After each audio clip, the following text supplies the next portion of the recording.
My name is Jaskaran. Today I will explain you my account management system, which is in Task 7.1p. I will show you how it's work and how it use the main idea of object-oriented programming. So in overview, I will tell you about how which things contained in my code. So it contain manage accounts and transactions and create deposit and withdraw transfer all kind of codes, and account class store details, transaction handle actions. So the systems allow user to create bank account and do transactions like deposit, withdraw and transfer. The program has an account class to hold details like account number, owner and balance. So there are also classes for different transactions. The system makes sure the balance changes only through these transactions. So this way, the solution works like a small banking system. So this is the overview for my account management system. It contains four principles of object-oriented, which are abstraction, encapsulation, inheritance, and polymorphism. Polymorphism, sorry.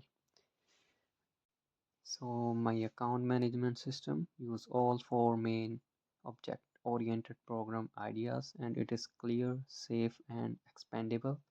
This shows how object-oriented programming helps build program system. So I will explain you how it's work. First of all, I will tell you about what these four principles are. The abstraction. The abstraction program hide the hard work from the user. For example, when you deposit, you just call deposit. So you don't need to know how the code updates, balance or check errors. So this is abstraction. And if I tell about encapsulation, the account balance is private in that, so you cannot change it directly. You can only change it through deposit or withdraw functions. So this protects the account data from any breach. This is encapsulation. And if I talk about inheritance, all the transactions type like deposit, withdraw, and transfer, which are comes under one parent transaction class. So here the parent transaction class is account. So that helps to stop code repeating and make it easier to add new transactions types later in the code.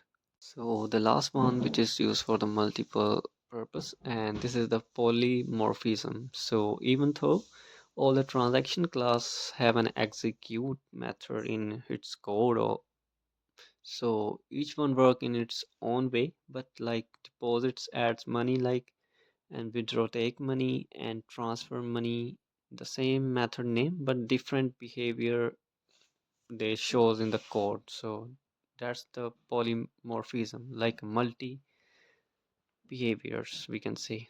Now if I talk about abstraction, which is used in our code, so in which is in account class for withdraw and get balance deposit amount. So it hide complex logic, use only sees easy functions, example deposit withdraw. The user does not see the internal logic of how balance is updated in it or how transactions are tracked. So in the public void deposit, we use that abstraction method. And in encapsulation, it's basically for a balance should be private. So for keep it private, the encapsulation use can only change using method. And in this core, it is used in a balance class. Like balance are declared as private. Access is controlled by the public methods and properties. So we make that private by using the private class. So this process is called encapsulation. And the other is inheritance. It's also very useful to make one to another code, like they can become like related with each other. So all transactions share base class. So base class is account. So there are many class difference which are deposit, withdraw, transfer. So they are their extend version. So it avoid code repeating. So in different class we use the different code. For like deposit we use deposit transaction, for withdraw transaction, and like that. So in the code, the base class transaction, so it is extended by a child class which is inheritance. So the child class are deposit transaction, withdraw transaction, and transfer transaction. So these are the child class which are inherited from parent class transaction. So all of them share the same structure but can add their own rules, as you say. And the last one is polymorphism, which is main for that. The same method name, different work, execute act differently in different code. Like deposit we can add money, in withdraw we can remove, transfer, move from one account to another. In that code it's also used in a base class transaction. So as a method for execute each subclass, there are subclasses deposit transaction, withdraw transaction, and transfer, which override it's with different behaviors. So to for that, to make it public, override void execute use, to make it poly, like a multiple act differently, same method. So that's kind of thing.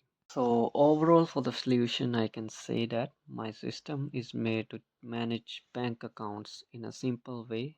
So with its use, you can create an account, deposit money, withdraw money, and transfer money from one account to another. And the program has an account class that stores the account owner's name, balance, and details. These are also transaction classes there are, which are deposit, withdraw, and transfer, to take actions like handle actions. So this makes sure the balance is only changed in safe way. In short solution, it's a very small banking system where everything is controlled and organized with the use of principles of object oriented programming. So that's all about my code. So I hope you understand. Thank you very much. Have a good day. Bye bye.